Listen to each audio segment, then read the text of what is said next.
يلا بينا نسمي بالله ونعمل النهارده احلى طواجن نجرسكو. حاجه كده اطعم واشيك واحلى من بتاع بره بكتير، ومعموله بصدر فرخه واحد بس. شايفين جمالها؟ حاجه سهله وبسيطه متاخدش اي وقت. احنا محتاجين اكلات سهله. يلا بينا نخش على الوصفه على طول. انا معايا هنا طاسه سخنه فيها حوالي معلقتين من الزيت، ومقطعه صدر فرخه لشرايح رفيعه، صدر واحد بس. انا هوريك ازاي تزودي الكميه، وهسيبه كده ياخد صدمه من تحت. انا مش عايزه الفراخ تنزل الميه بتاعتها. هشوح على النار عاليه عشان الفراخ ما تنزلش الميه لحد ما تاخد لون حلو. هفضل معاها لحد ما تاخد لون كويس، وهنزل عليها ببصلايه متقطعه شرايح رفيعه، وعودين من الكرفس. عندك تحطي، ما عندكيش عادي خالص، بس هو بيدي تيست بس. وهنزل عليها بشويه فلفل ملون ومعلقه من الثوم. هشوح الاول الفلفل كويس، انا مش عايزه الخضار يطرى معايا.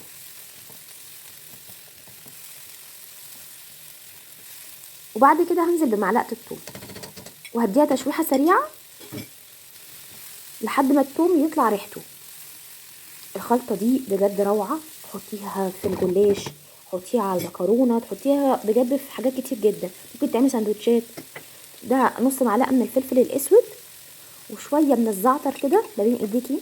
الزعتر الناشف كده بيبقى روعه بجد مع الفراخ.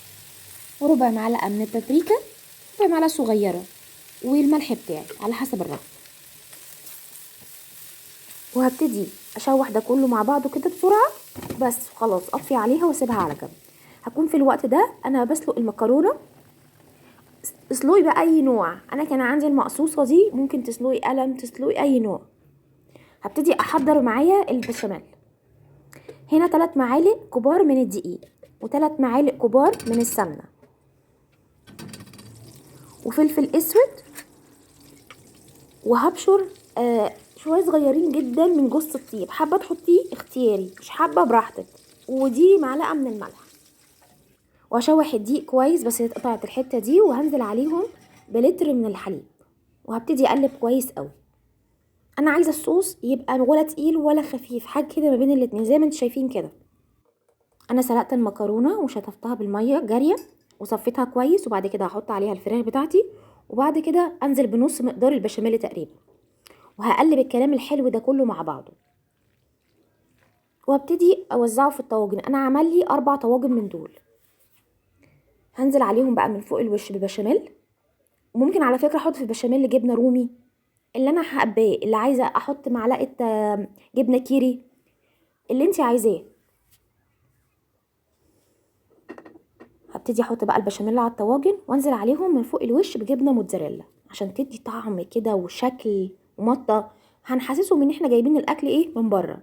جوه طبعا احلى واطعم من بره بمراحل يعني، ومخدوم ونضيف جدا، انت متاكده منه. هدخله في فرن سخن، مجرد بس اسيح الجبنه الموتزاريلا كده، وهيطلع عندي القمر ده. والله الاكله ما خدت بالظبط اكتر من نص ساعه.